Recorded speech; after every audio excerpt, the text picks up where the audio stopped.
welcome to Project Recovery, a podcast about addiction. More importantly, it's about recovery.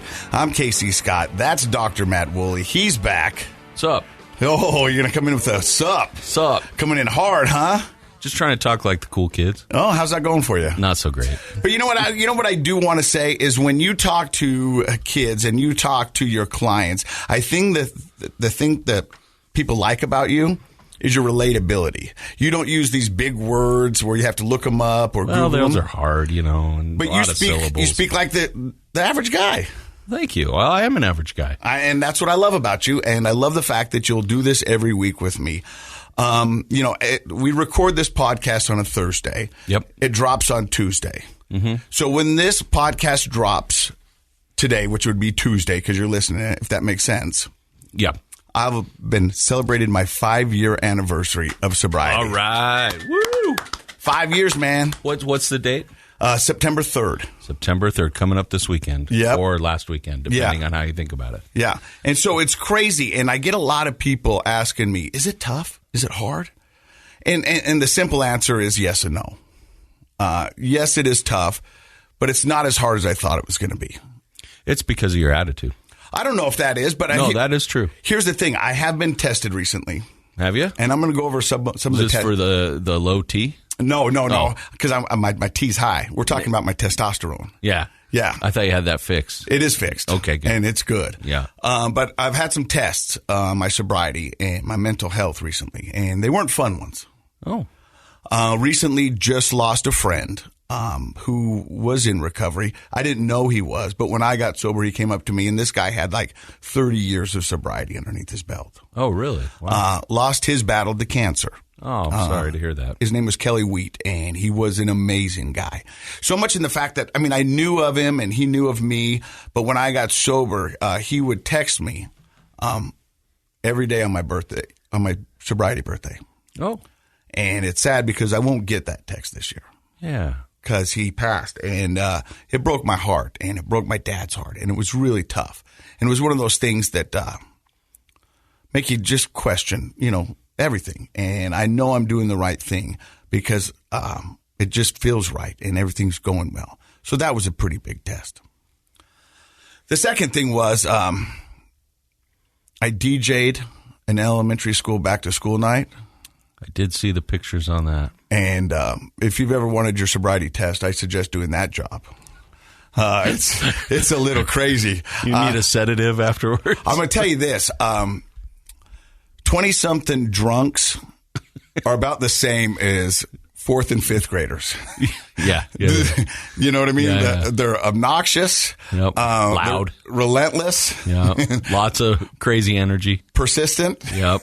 And so, I had a blast doing it. I really did. But I was like, holy cow, man, this is a lot coming at me hard. All these young kids.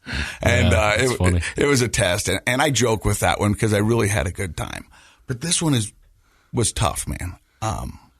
We'll talk about how it, like you say, it's a test of your sobriety. And first of all, I think all of us, most everyone's lost someone to cancer, and we feel empathy for you. That's really hard to lose somebody who was such a good support and a good friend, and obviously a friend of the family. In what way do you think that tested your sobriety? Well, that one, and then this one I'm going to tell you about right now, tested them because I just wanted to escape. Mm-hmm. I just wanted the pain to stop, even if it was just temporary. So here's what happened 2 nights ago.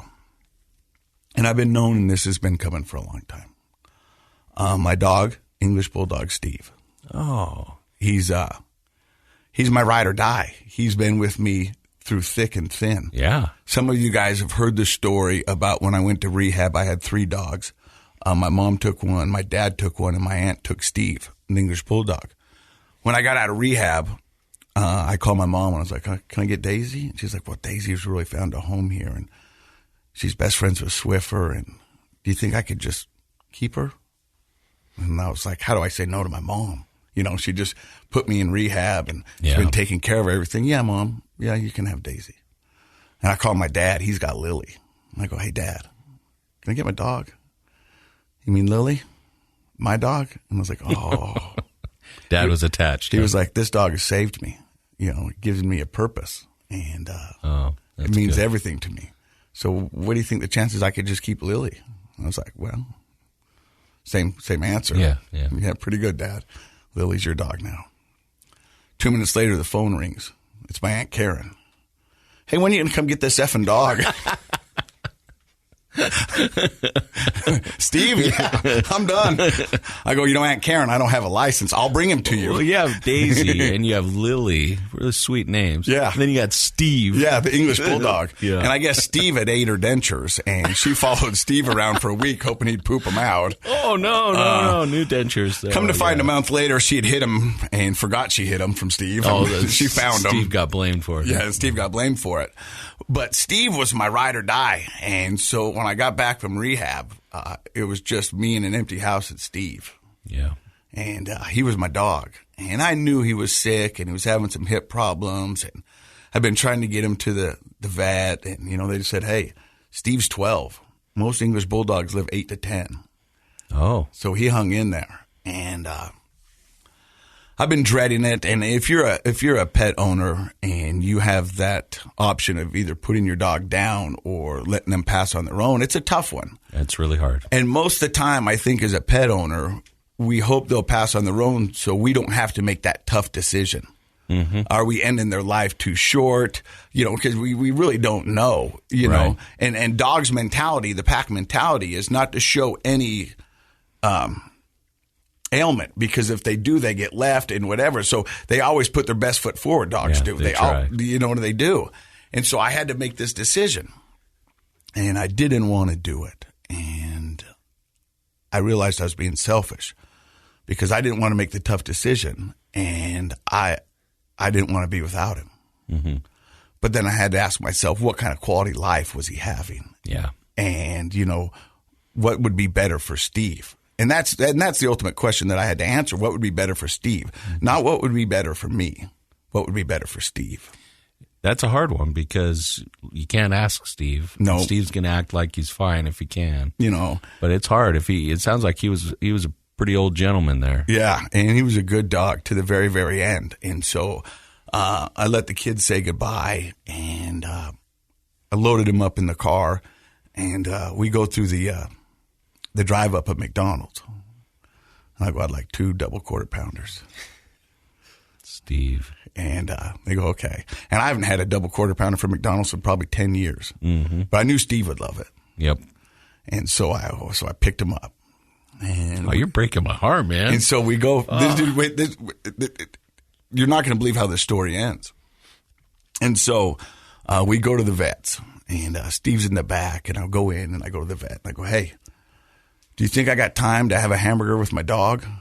And he's like, sure. There's some grass patch out on the back. Why don't you go back out there and sit down and say goodbye to Steve and have your hamburger, and then come in when you're ready. So I go, okay. So me and Steve go back, and we sit on the grass, and I open up the McDonald's bag, and I feed him his double cheeseburger, and I eat my double cheeseburger. And we just, we have this special moment, and it was cool. And I knew it was ready, and I knew the time was. So I go back into the vet, and I go, I think I'm ready. And he goes, okay. So we go out on the grass, and I got Steve on my lap, and the vet comes out and sedates him. And he's in my arms, and they sedate him, and he goes, it's going to take about 5-10 minutes for him to fall asleep. And then when he does, we'll come down and we'll administer the shot. And I go, okay. So he puts it in there, and then me and Steve just sit on the grass. Beautiful summer day, and I can hear him starting to fall asleep. And he falls asleep. And he's on my lap, so I don't want to get up and tell the vet that he's asleep. So I figure I'll just sit here. And then when the vet's ready, he'll come out. So me and Steve end up laying on the grass. He's in front of me, I'm behind him. And this lady walks by, and she goes, oh, is your dog okay? And I go, no, he's not. We're putting him down. She goes, that's sad. I'm sorry. She goes, my son's in the car. He's autistic. Would you be okay if he comes and sees your dog? Gosh, man. And I go, he's sedated, but sure. No, that would be great. So she goes and gets him, and he comes out, and it was one of the most sweetest moments I've ever been witness to, because he leans down, and then he's talking to Steve, and he's saying like 5 different names. And he goes, "These will be all your new friends at Rainbow Bridge. Say hi to them for me." Wow. And he kisses Steve. And he gets up, and I go, "Thank you." And he introduces himself. He goes, "My name is Greg." And I go, "I'm Casey." And the lady goes, "I thought that was you." She goes, "You're the guy from TV, aren't you?" And I go, "Yeah." So this is really sweet with your dog, Steve. She goes,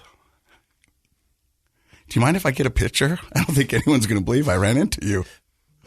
Oh my God. And I go, "Yeah, no, not a problem." And so I stand above Steve, me and Greg, and I go, "Do you mind if I keep my sunglasses on? I've been crying." And she goes, "No, that's cool." Wow. Oh, my God. So she takes a picture. If I didn't know your life, I would think you're making this all up. Swear to God, right hand to God, takes a picture. And, at first I was like, I don't know what to think. But then I was like, you know what? This is my life, and this is Steve, and he would find this funny, and it was a sweet moment. But I was just like, you know what, Steve, you came into the world with a bang, and you're going out with a bang, buddy, man. We did it, Wow. And it was crazy cool, and I'm not mad. But that's my life. I don't think you've ever refused a picture before. No, and I thought this was going to be the first time. I was like, sure, But I was if you're bold enough to ask, I was like, let's do this. But it was, and I'm driving home, and I'm thinking to myself, and this goes back to being tested on sobriety. I was the guy that had to get drunk to pay his bills. I was the guy that needed 6 beers to mow the lawn. Now I'm able to go through tough moments in life and not depend or rely on substances to get me through them. Yeah. And when we talked about earlier, you said, what was tough about it? There are certain situations in life where I just want to escape. I just want to run. I just want to hide. Mm-hmm. But I can't do that. I can face tough decisions now. I can make tough decisions now. And I know I'll be all right. Because the last 5 years that I've gone through, I've proved that time and time again. So I know in recovery, when you say you've got this, that's when you don't. So I don't have this. But I'm equipped for this fight like I've never been equipped before. So whatever the world has to bring at me, bring it. Because I'm going to give you everything I got. And I'll give you the standard answer that I give everybody when I'm talking about my sobriety. I do not know if I'm going to win this fight. But they're going to know they got in a fight. Because I'm not going down easy. And I'm going to give it everything I got. I like it. So this one's for you, Steve. Wow. I love you, buddy. And thanks for being with me the whole time. You were a great dog. Wow. Thanks for sharing that. It was tough. Well, you know what? It was a special moment because you were sober. You were able to experience that roller coaster of emotion and have it mean something to you. If you'd been drunk, it wouldn't have been special. It would have been a nightmare. And I don't know if I would have reacted the same to the situation that was in front of me. Right. And I know in my disease and in my addiction, I used alcohol to run, hide, numb, and avoid all tough aspects of my life. Mm-hmm. When anything got the slightest amount hard is when I would go, I need a beer. Mm-hmm. And people would be like, we got to talk about this. Let's get a beer and talk about it. Yeah. That was my coping mechanism. Yeah. Oh, and I think so many people have grown up since their adolescence using drugs and alcohol as the coping mechanism for hard times. They haven't learned how to face hard times without it. And so, of course, that becomes the go-to. So thank you for allowing me to talk, allowing to do this every week. It really means the world to me. And people ask me what, this is my foot into the recovery world. This is how I stay grounded. This is how I stay connected. And if it wasn't for this weekly podcast and our chats with you, Dr. Matt and Josh, I mean, you guys are family to me and you are my support group. And I was talking to somebody the other day and they go, what's your biggest allies? And I go, it's Dr. Matt, it's Josh, it's this podcast, it's my girlfriend, it's my kids. I'm very fortunate to have so many people backing me up. And sometimes I have survivor's guilt because I know there's people out there that do not have the support system that I do. And I'm very blessed and very grateful and very fortunate. And so hopefully for some of those out there who are suffering, let us be your allies. Let us be your support. Let us share your story so you can help others. Because when we're helping others, it's crazy, but we're really helping ourselves. We are. Service always pays off more for you than the people you serve, I think. But that's the beautiful part of it is we can all give service and receive a lot in return. And I hope that one small aspect of this show is that the people who don't have the natural support systems in place in their life are listening to the stories and finding resources and options in our community where they can go out and create a new family, a sober family.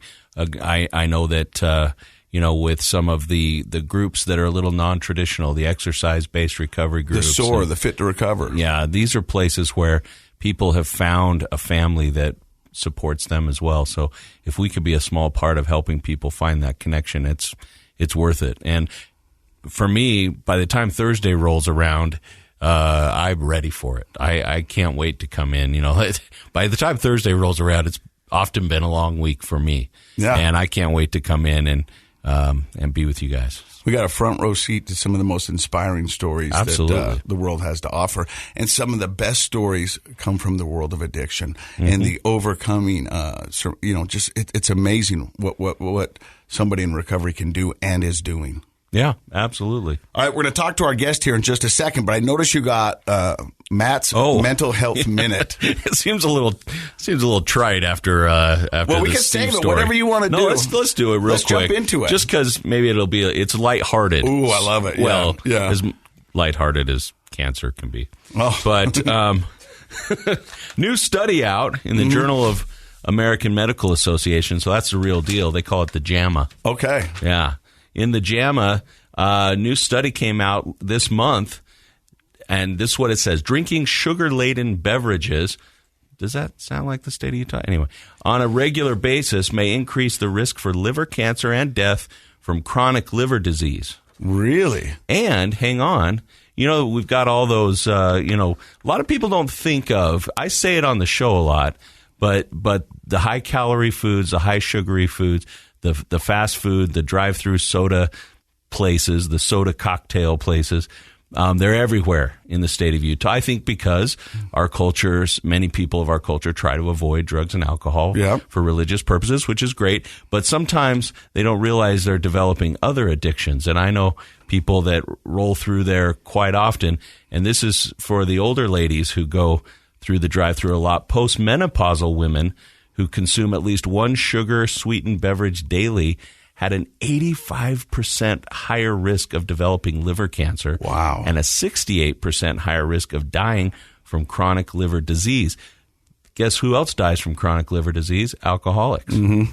So if you're rolling through and getting your Dr. Peppers and all those different kinds of soda-y drinks, you might want to rethink that. Do you have an addiction? Do you think it could be an addiction? Oh, I think it's 100% addiction. I do. There are longer lines at those soda shops than there are at our liquor stores. Yeah. And, I was at my son's football practice the other night, and I was talking to a lady, and she talks about how she goes through it multiple times a day. Yeah. And I go, that's an addiction. And she goes, is it? And I go, yeah. It's 100% addiction. Caffeine and sugar. Yeah. They're I go, stimulants. Do you feel bad if you can't get it? Do you make it a priority? Yeah. Do you get the headaches? Yeah. Yeah, the caffeine withdrawal. I hate to tell you. So what's the addiction? What's the definition of an addiction? Something that overtakes your life. Yep. It overtakes your life. You become dependent on it. And when you don't have it, you have symptoms of withdrawal. And you tell me, anybody listening to the show who goes through the soda drive-thrus every day, try to go 3 days without going through,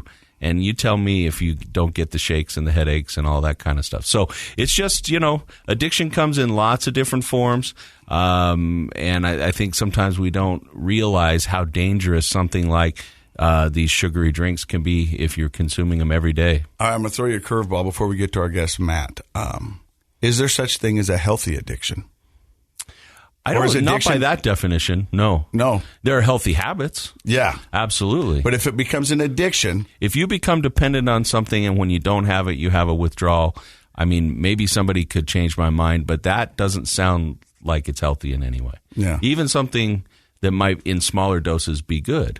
Well, I know people that are addicted to the gym. Absolutely. And that's causing them problems at work, causing problems in marriage. Yeah. You know what I mean? And they are over-exercising. Their joints are wearing out faster. And absolutely. Anything that you're dependent on and when you don't have it, you feel withdrawal symptoms, that can be an addiction. Absolutely. All right. Our guest today, I've known him for what? Probably 4 or 5 years? Yeah, about 4 years. Right when I got out of rehab and I was working for Pinnacle Recovery, you were working for another recovery center. We were doing the similar jobs, and we'd go to breakfast once a month and kind of network and see how we could help each other out. Right. His name is Matt Borget, or Borget. And what was the other one? Borget. Borget. But what do you prefer?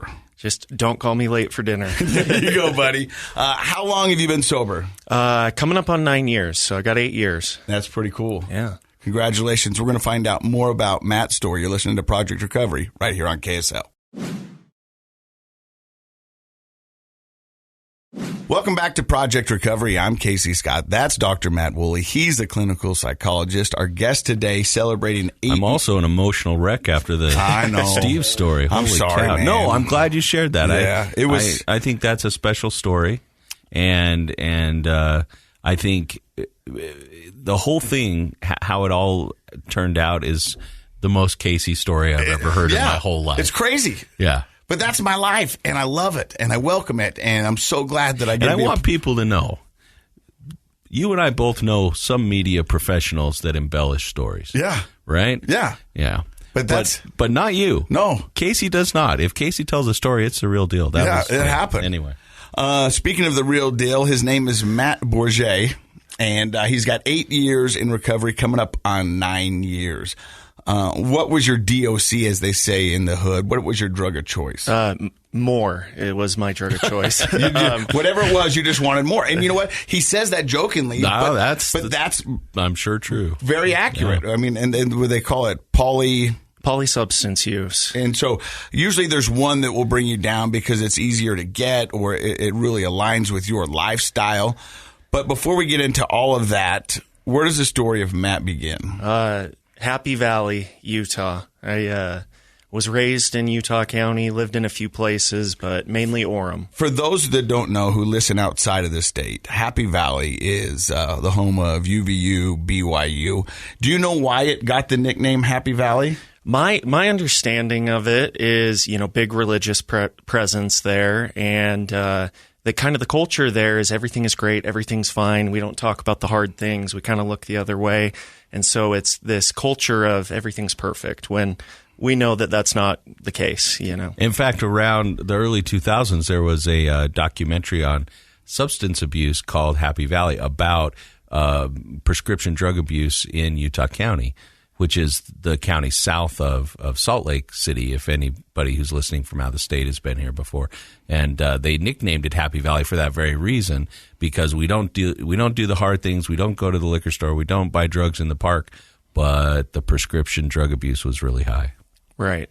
Yeah, and I think, one thing that I learned being raised there is for every culture, there's a counterculture. Yep. Right. And I fell pretty deep into that counterculture. So where does the story of young Matt begin? You grew up in Happy Valley. What did your family look like? Yeah, so I had 2 siblings. I was the youngest, older brother, older sister, parents that stayed together. I had a really good childhood. Looking back on it, did a lot of great things as a kid. No major trauma. I know a lot of people that struggle with addiction. There's trauma in childhood. But, big LDS family. My dad has a bunch of siblings. They all have a bunch of kids, and I'm kind of on the older end of all those cousins. So I grew up with so many cousins, a family that got together often, even to the point where I had a hard time remembering some of my cousins' names, It's kind of a Utah thing. And I think where things started with me in this journey is the pressures that I felt being raised in Utah County, not only from my family, my extended family, but also my community and my peers at school. So it's interesting that you bring that up, because I don't think we've talked about that much, about the external pressure from your community in the predominant religion they're in. You know what I mean?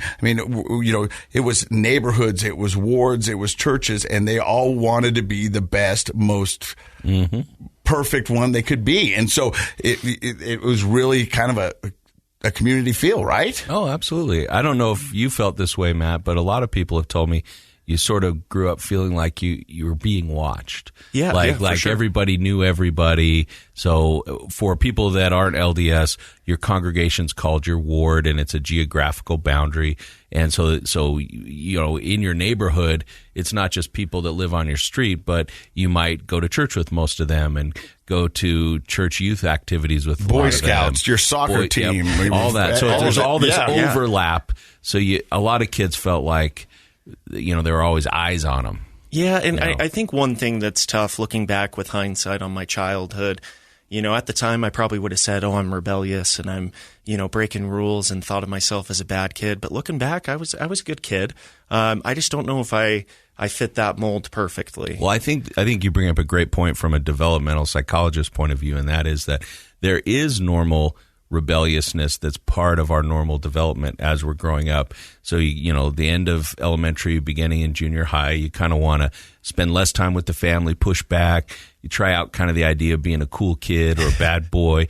And in hindsight, we look back and we're like, oh, I was just a silly kid. But at the time, you feel kind of like, oh, I'm really pushing the boundaries because, I rode my bike downtown at 10 o'clock or, whatever it is, We doorbell ditch, toilet paper, And, but in a community that frowns upon any negative behavior, it can be treated like it's true rebellion, like it's really something bad. And there were times when my dad would get a phone call from somebody, because I grew up in a small town, where it's like, did you know Matt and his friends were out late, riding their bikes, and they're probably up to no good. And, of course we were, but it was that kind of mischievous stuff, not really bad. Right. So, I think, to put a bow on it, growing up, I kind of felt out of place. The friends that I had growing up, we were a little rebellious. We were punk rockers. We kind of grew up in the tail end of the hardcore straight edge scene. There was quite a scene of that in Provo, and so.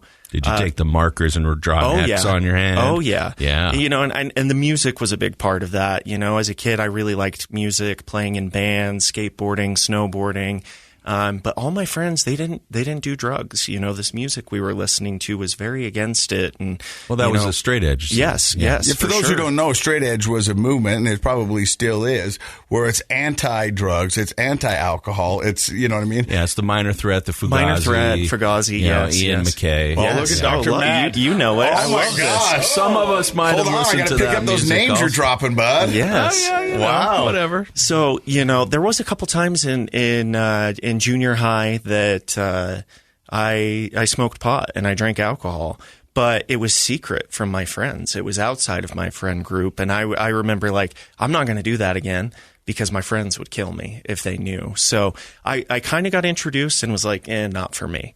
But then by my junior year, I had dated the same girl throughout high school, and we broke up, and I was hanging with some older kids, and they were smoking pot. So I'm like, I'm going to give it a try. And my experience was a lot different.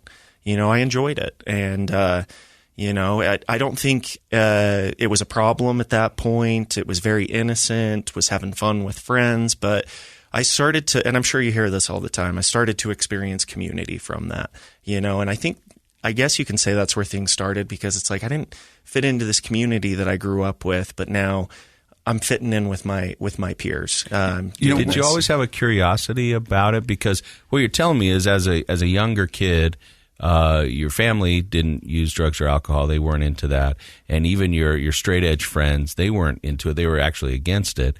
So, but you went and found it. So Correct. Was there kind of a natural interest? For sure.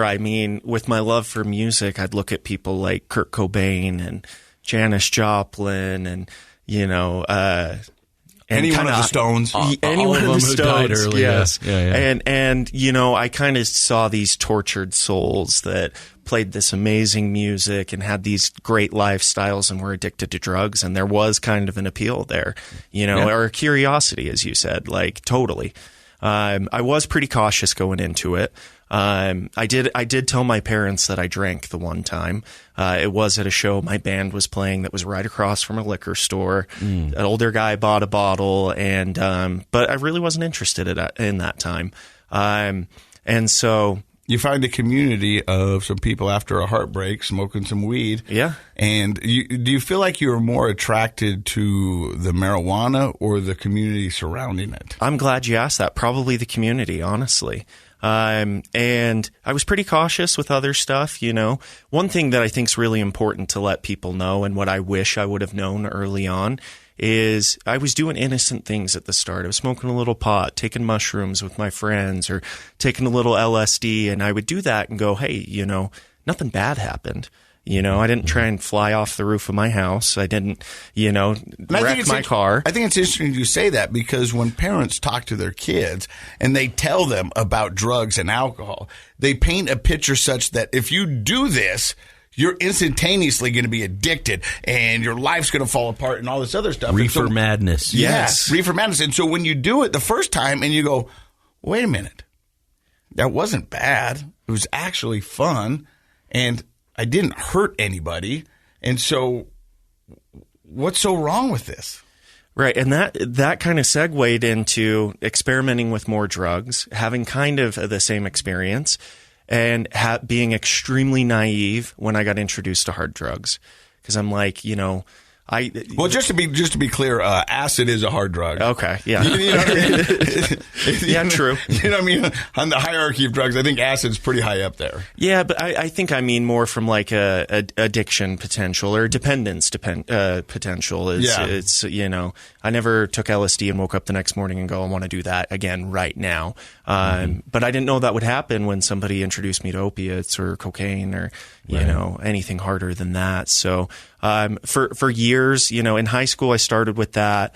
Out of high school, really, really got fond of selling marijuana and that lifestyle, and felt like I was pretty good at it. Money, right? Yeah. So, by the time I got out of high school, it was all about psychedelics. I wanted to try every psychedelic I could, and doing research, chemicals, you name it. I was fascinated by it, and my life was okay at that point. I mean, if you asked me.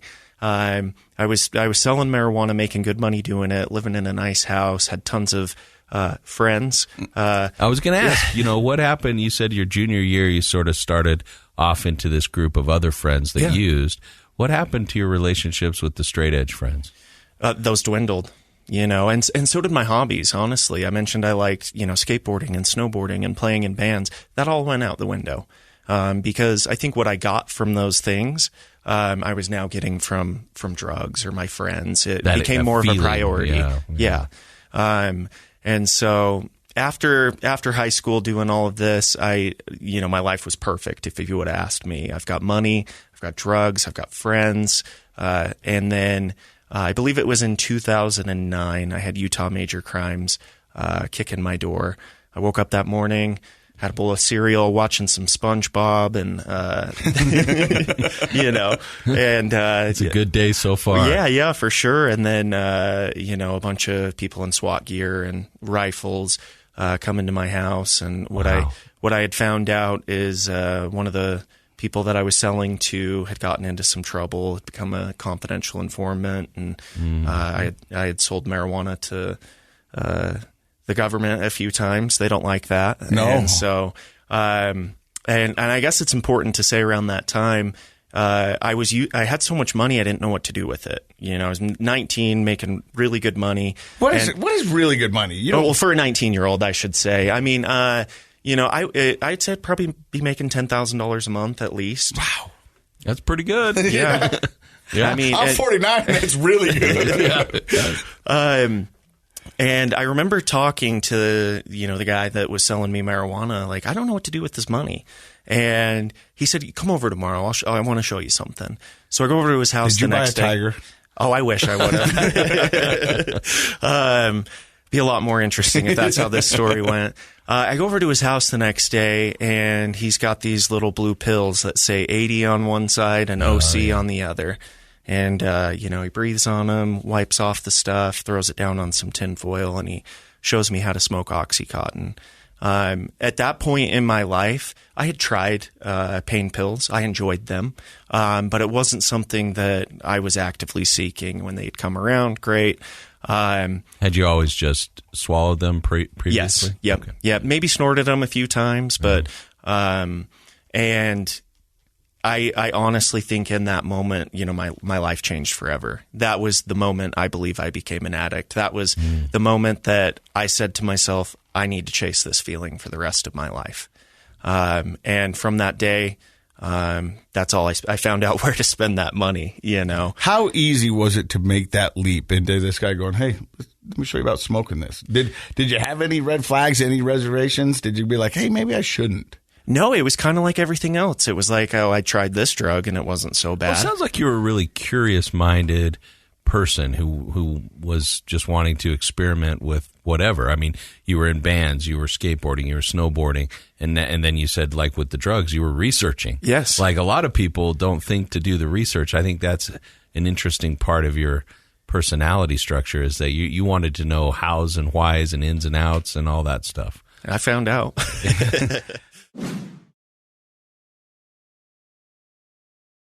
So you said after you smoked it the first time, you knew what your new mission in life was. 100%. And I had no idea what I was getting into. I did not know, if I do this every day and I stop, I'm going to get sick. And the first time that I stopped was when I got raided by Utah Major Crimes and went to Utah County Jail. It was the first time I completely detoxed. I wasn't there for very long. But when I got out, I went back to my parents' house. These friends that I had all disappeared. That's weird. Yeah, it's. I think they liked the drugs I was selling more than they liked me, and they liked my house where we could party more than they liked me. And so it was a pretty big wake up call for me. So when you go move in back with your parents, do they sit you down? And I mean, what are they thinking? I mean, with hindsight, my poor parents, I don't think they had any idea how to handle things like this. I don't think this is something that they saw growing up. They certainly didn't have to deal with this with my other siblings. So this was like uncharted waters for them. Naturally they were upset. They were heartbroken. And they expressed that to me, but I don't think that they knew how to handle it. But as an addict, I know, speaking from experience, you've probably downplayed it. Or 100%. Sold them a bill of goods that wasn't nothing of what was really going on. Just a little pot. They had no idea about the opiates or anything like that. I remember being very, very sick and helping my uncle move his house. And doing that in withdrawal is not fun, but I had to pull it together and act like everything was okay. And after that, I stayed clean for a little bit off the opiates. I thought that's my issue. That was not good. And I went back to smoking pot and doing other things and, entered into an IOP program. It was my first treatment. I faked my drug test, got off probation, got very fortunate with everything with court, didn't get in too much trouble. I went in on felony distribution charges and ended up just serving probation. But by the time I was done with probation, it was full tilt. And then I became a lot more interested in pharmaceuticals, benzodiazepines, cocaine, and it was just that lifestyle of hanging with people that are selling drugs, using drugs, trying new things. What can we get? And one of the funny things that I say is like I realized I had a problem with opiates when I'm like, I haven't smoked pot in like 2 months, and that's my favorite thing in the world. That was my first realization that I may have had a problem with opiates. But after getting off probation, it's just everyone was doing it in Utah County. It was so easy to get. I've heard a lot of people come on this podcast and talk about how expensive Oxycontin was. I mean, when I was doing it, we could get it fairly cheap. It was just everywhere in Utah County. So the drug use progressed. I was no longer experimenting with other things and was pretty much strictly using benzodiazepines and heroin, which is not a good combination. No, that's a downer and a downer. Yeah. So how do you go from? Well, let me ask you a quick question. Is that okay if I jump in on you real quick? So I have sort of kind of a side thing that is a curiosity of mine. So developmentally, with something that's related to drug addiction is the selling and the making of the money, right? Right. And so when you're a young kid, you're just out of high school, you're 18, 19, usually back in those days, you're making, $6-7 an hour, trying to scrape together enough money for a car payment.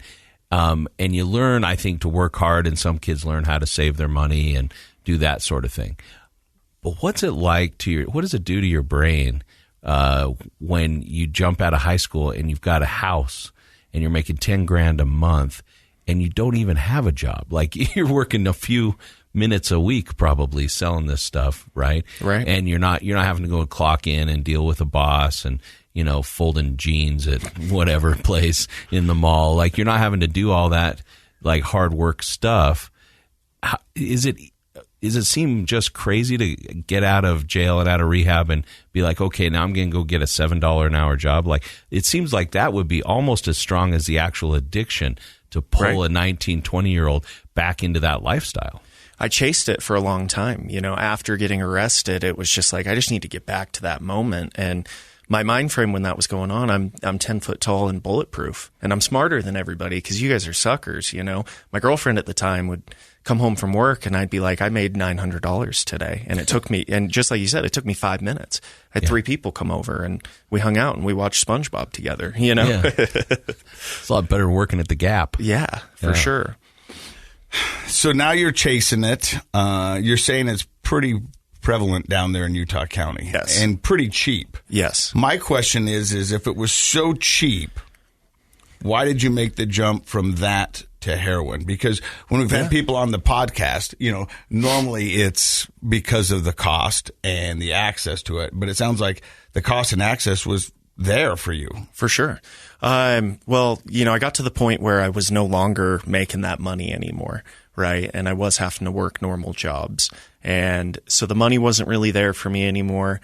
And then once OxyContin changed its formula, it's no longer, it's tamper-proof. You can't smoke it anymore. People didn't really want it. And I switched at that point from using OxyContin to using oxymorphone. And what I've since learned is that that's stronger than heroin and has a much shorter half-life. So while I was using that, I would get violently ill if I didn't have it every 4 hours. And that was expensive. And there was one time my dealer didn't have it, and he says, hey, I've got some black. And I remember the first time I tried heroin, I just remember thinking, this is exactly what I've been doing for the last 2 years.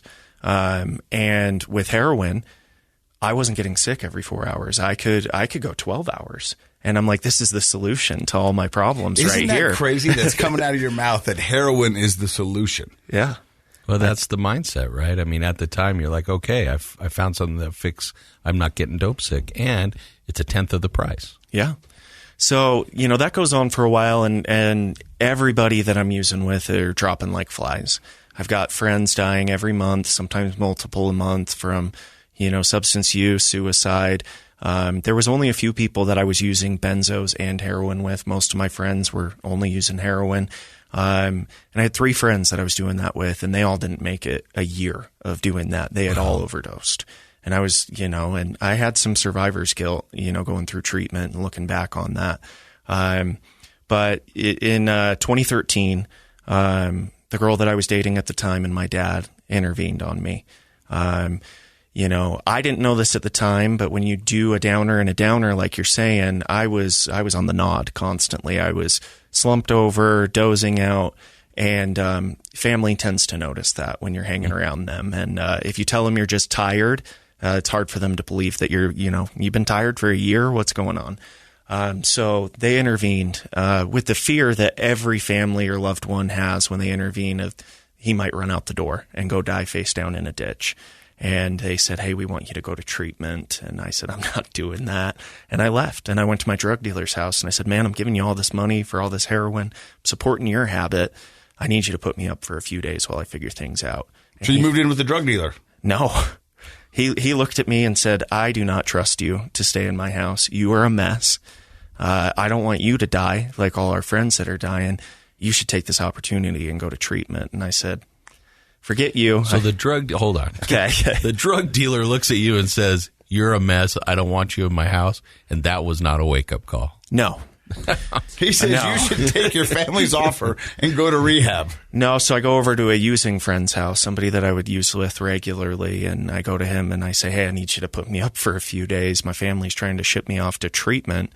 And he says the same exact thing. You're not staying in my house. I don't trust you. Wow. How bad were you that a drug dealer and a using friend wouldn't let you stay in their house? Pretty bad. I think, after 2, that was like, okay, I'm going back home. I'm going to give treatment a try.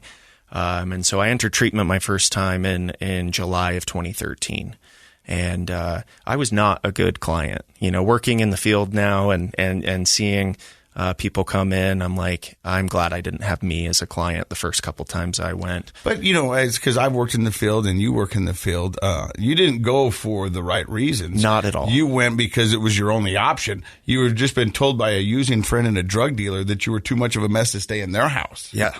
So, this was just your only option. Yes. So one thing that I sometimes forget and leave out of my story is that I'd gotten engaged probably 2 months before this to a girl that I had started dating right when I started using opiates and was selling drugs. And so my attitude in that relationship that I was entirely checked out for was that she knew what she was getting into. Mm-hmm. I was selling drugs. I was using drugs when we started dating.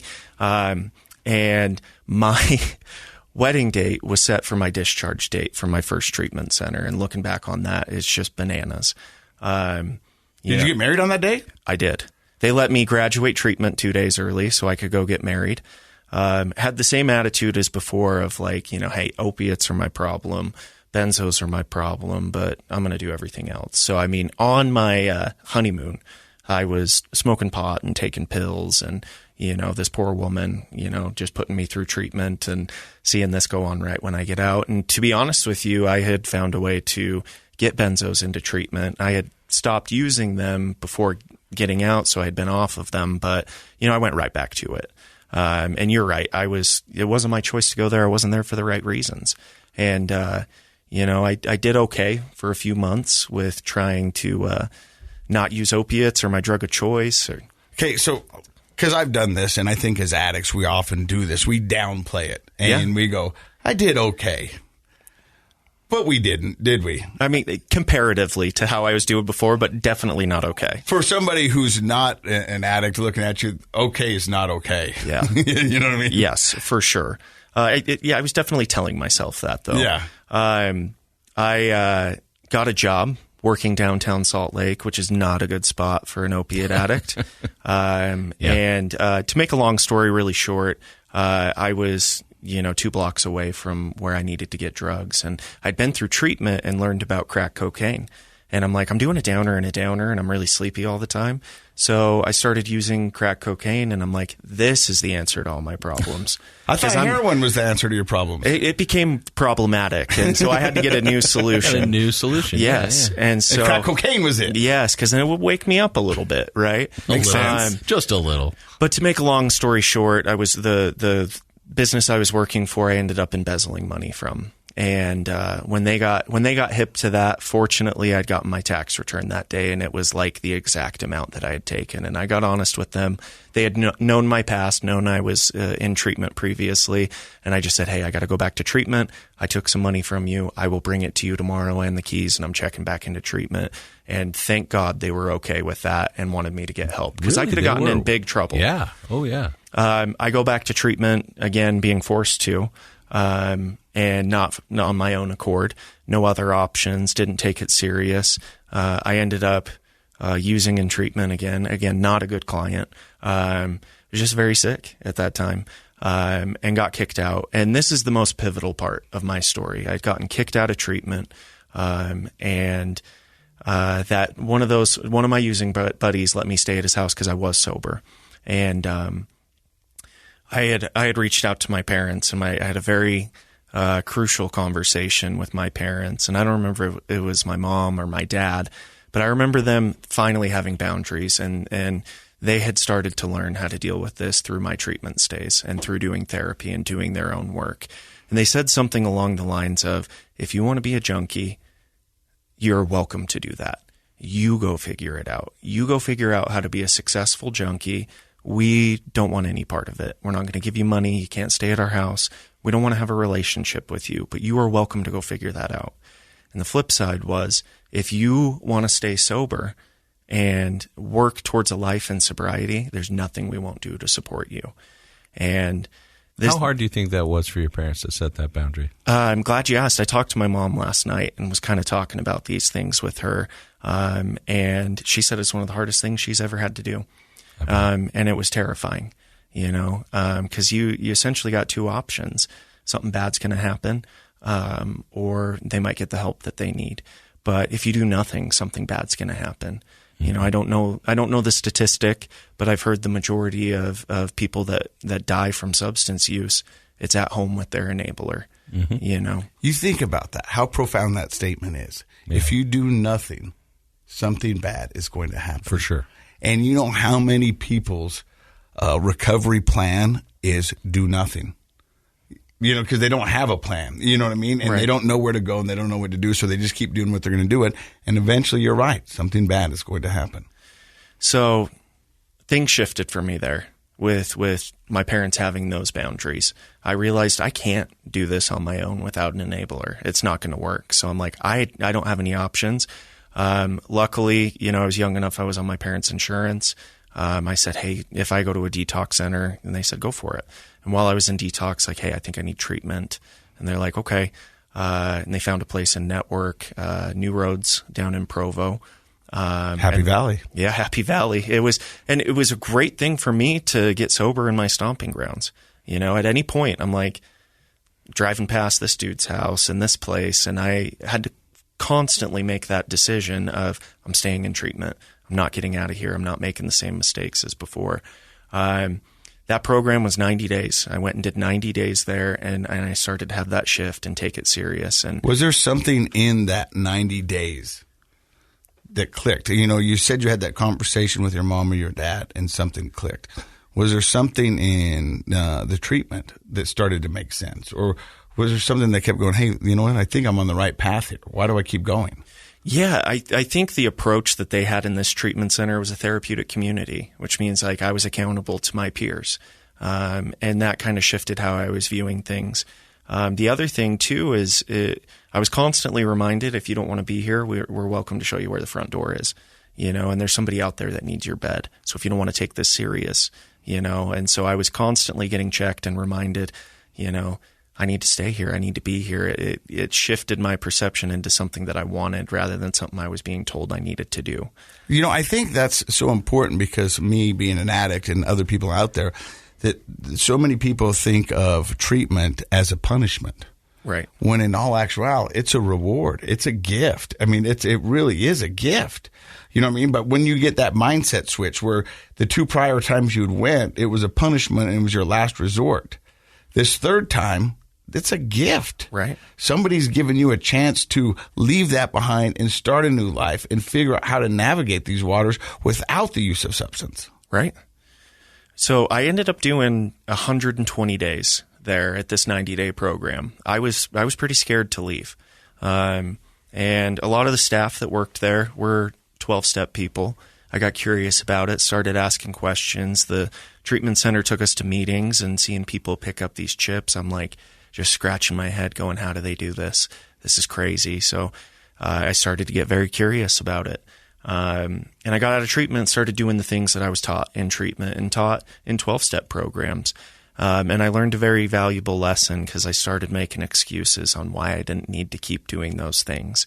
And it honestly was like I blinked my eyes and woke up one morning and I'm using drugs again. So you had a relapse. I had a relapse. I almost made it to 6 months, and I had a relapse. And, that relapse, I was going to an Alcoholics Anonymous convention in Salt Lake. And I went for the first day. I go back the second day, and I'm driving, and I'm like, I should go drive by the block downtown, because I don't go there anymore, which means nobody probably goes there anymore. I just got to see if that's still even a thing, right? And it's a thing. I found out it's still a thing. It was still a thing at that point, and I think once I hit that turn signal to go check out down there is when I relapsed. But well, it's interesting. Something as simple as hitting the turn signal, knowing where you're going, that conditioning that happens, that becomes enmeshed with that addiction wiring in your brain. And so it can be something as simple as, driving by and seeing a certain house or making the decision to hit the turn signal, and it can start firing those addiction, pathways that have been so ingrained from, years of use, that something as small as a turn signal can start the whole process going again. I had someone once tell me that before a beer hits my lips, I relapse multiple days before. In my mind, in my brain, I played it out. You know what I mean? Right. It wasn't the act of the beer actually hit. I had relapsed way prior to that. Yeah, that's a very accurate way to think of it when you realize how your brain functions and tries to get those pathways going again. Yeah. So you relapse and you wake up. How long did the relapse last for? Shortest one I've ever had. And one thing that was very different. This was my last debacle. Right. This was my last time using. Right before I got sober. But what I did very different this time was I tried my best to control it. At any point previously, it was completely out of control. There's a passage in the big book of Alcoholics Anonymous that says the great obsession of every abnormal drinker is to one day enjoy and control his drinking. And up until this point, it had been out of control. And now I'm trying to control it. And what I found is when I'm trying to control it, I don't enjoy it. I'm only going to use this much heroin a day, this much Xanax, get this much to drink at night, and I can use cocaine on the weekends. And I did that for about a month, and it broke me spiritually and emotionally because I wasn't getting what I wanted from the drugs and the alcohol. I wasn't sober. I wasn't getting anything that I wanted from life. It was a very, very dark time for me. Kind of a no man's land. Yes, and I couldn't stay sober. I couldn't, figure anything out. It was like I didn't know which way was up. And on December 1st, 2014, I called my mom just to tell her how sad I was and how I wasn't doing well. And my mom simply just asked me, how you doing in your sobriety? And I said, not good, and started ugly crying and couldn't get a word out. And it was at that, and that's my sobriety date. I started making phone calls. I had just done 4 months in treatment. So I started making phone calls to people saying, hey, I just need a little refresher. I don't need to come back for 90 days. I was just relapsing for a month and trying to make things work my way. And I spoke to a woman named Nicole who works at New Roads. And I'll never forget what she said to me because I'm trying to spin all this stuff on her. And she said, just shut up. Do the next right thing, get in the car and come down here. We got you. And that was simple enough for me to be like, okay, yeah, I can do that. And I went to treatment for my last time, my fourth time. I'd already done 7 months in treatment previous to that. And after about a week, once I got my feet under me, she's like, you're staying for 90 days, right? And I'm like, I know. I went back to treatment my last time with my tail between my legs because I'd convinced myself I was doing such a good job previously. So it just so diligent. Like, if they said stand on your head in the corner for every group and you'll stay sober, I would have done it. And I had a moment with my dad where he drove me to treatment that last time. And I was terrified. I thought he was going to be so upset with me. And I remember him saying, like, I'm so proud of you. Because it was the first time that I made that call and said, I need to go back to treatment. And that kind of shifted my attitude about things as well. Like, I got some people in my corner that are proud of me for doing this. And, I got out of treatment. I did another 90 days. I dove headfirst into 12-step programs. And that saved my life. And, one thing that's really important too with my story is right before getting out of treatment, you get married again? So I was still married at this point. And, I think I had been married for 18 months and spent 9 months of that in treatment. And that entire relationship using hard drugs. So, and being completely checked out, like I said. So I have a hard time even recalling what that relationship was like. And, I've had to make amends, and, I was married to drugs. I was married to selling drugs and the hustle and the money. That was my marriage at that time. I was in no shape to be in a relationship. But getting out of treatment my last time, about a week before I graduated, the clinical director, program director pulled me in and said, "Hey, we got to share some news with you." And one of my oldest friends that I had grown up with was like a brother to me, spent all my time at his house. They broke the news to me that he did a murder-suicide, and was living at home with his grandma and his grandma's boyfriend.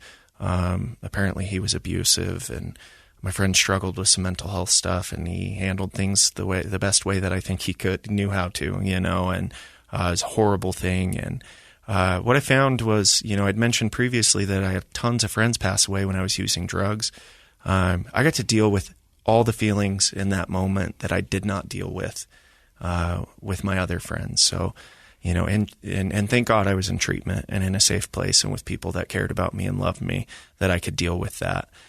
So that was super heavy right before leaving treatment my last time. And when I got out of treatment, I found out pretty quick that my wife was not being faithful to me. And, at this point, with hindsight, I don't blame her. I cheated on her my entire relationship with her, but my mistress was heroin. And so those two things happening so quickly, and, I'm 90 days sober.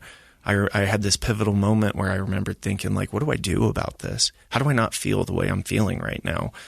Do I get high? What do I do? And I picked up the phone and I called somebody and just simply said, life's hard right now and I don't like how I'm feeling.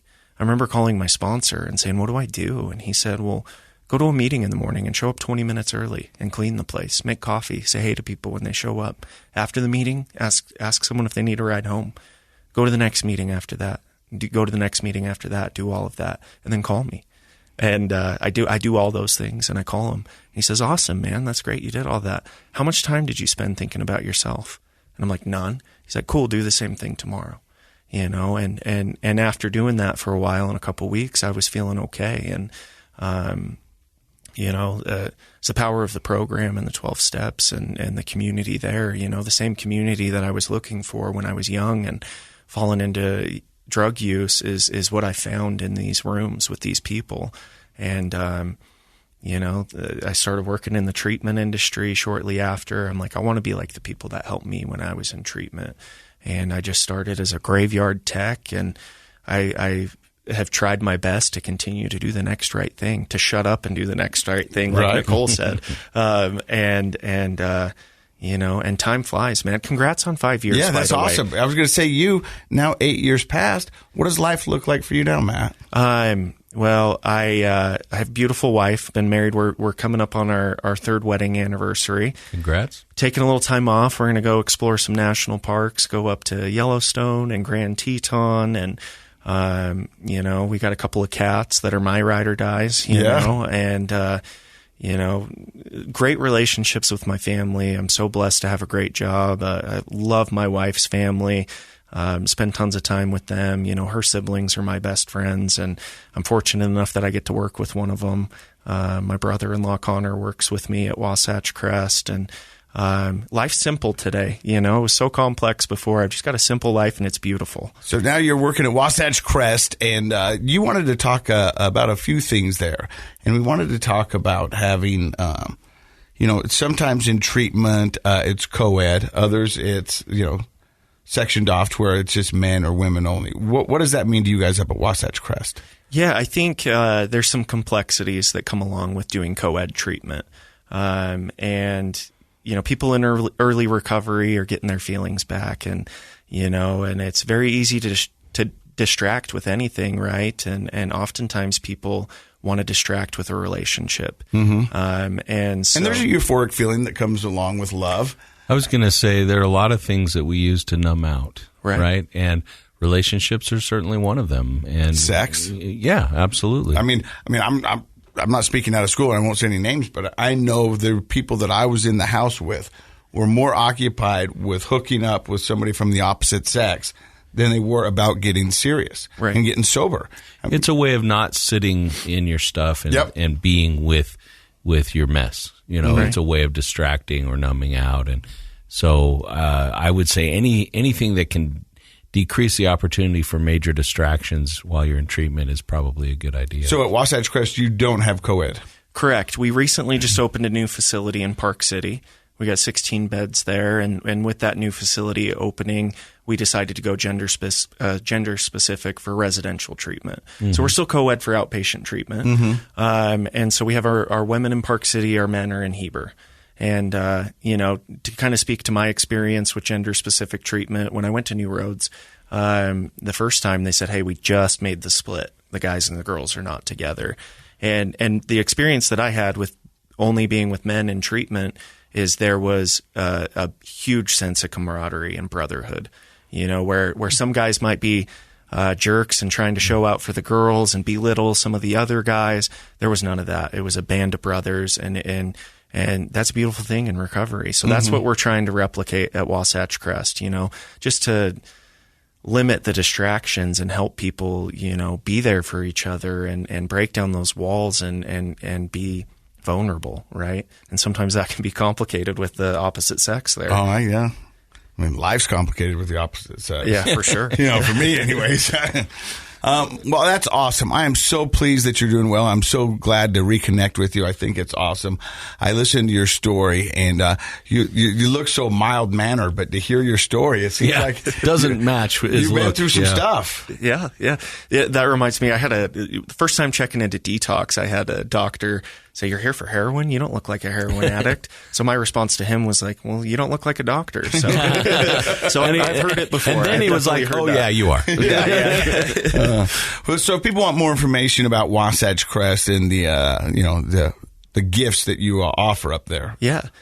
They can find us online at wasatchcresttreatment.com. And then our number to speak to our admissions team is 800-385-3507. Now, we've often talked about the people who listen to this podcast, and for the most part, we think it's people that are active in recovery or loved ones of people battling addiction right now. It's smart for somebody who's got a loved one that's battling addiction to call ahead of time and just find out a little bit about what you guys have to offer, right? Yeah, for sure. I mean, it's not committal. You can call for information, and oftentimes we may not be the best fit, or you may not be the best fit for us, or we may not be the best fit for you. Our goal is to help people find treatment and find recovery.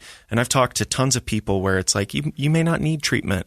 Maybe you need to go meet with a therapist, find a place that can do drug testing. And so the options are endless. And it's not just, I'm calling this treatment center and they're going to put me in a vice grip and say, I have to come here. I think a lot of people think that. And my experience has been the opposite. It's been what you're saying, that if you call for a loved one, or if you call for yourself, they're going to do a real assessment because they want you to be successful, and they want to be successful in what they offer. And different places have different programs and milieus, and most people are surprised when they say, they told me I wasn't a good fit for them, but they gave me these places to call. Mm-hmm. And I think that's humanity. That's not about business. That's about taking care of people. I love that. Yeah. Well, I think Matt said it best when he said doing nothing is not a good option. Yeah, right. You know what I mean? And I think I'm hoping that some people listening use his advice on their loved ones, and they just say, shut up and do the next right thing. Amen. I love that advice. Amen. Hey, thank you for stopping by and listening to another episode of Project Recovery. If it wasn't for guests like Matt, who is willing to share his story, we wouldn't be able to do what we do weekly. And for that, we say thank you to Matt. Thank you to you guys listening. And Dr. Matt, thank you. Thank you, buddy. And Thank you for having me. You bet. And in case you forgot, Project Recovery is what? It's a KSL podcast. He's a good boy, Steve. He is.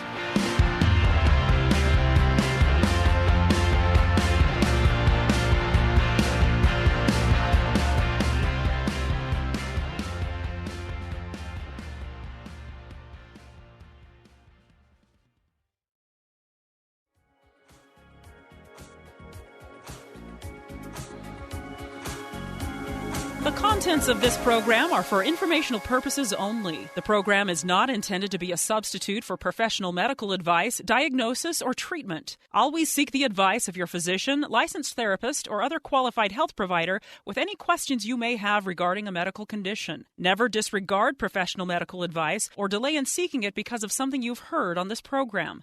KSL does not recommend or endorse any specific tests, physicians, products, procedures, opinions, or other information that may be mentioned on the program. Reliance on any information provided on the program is solely at your own risk.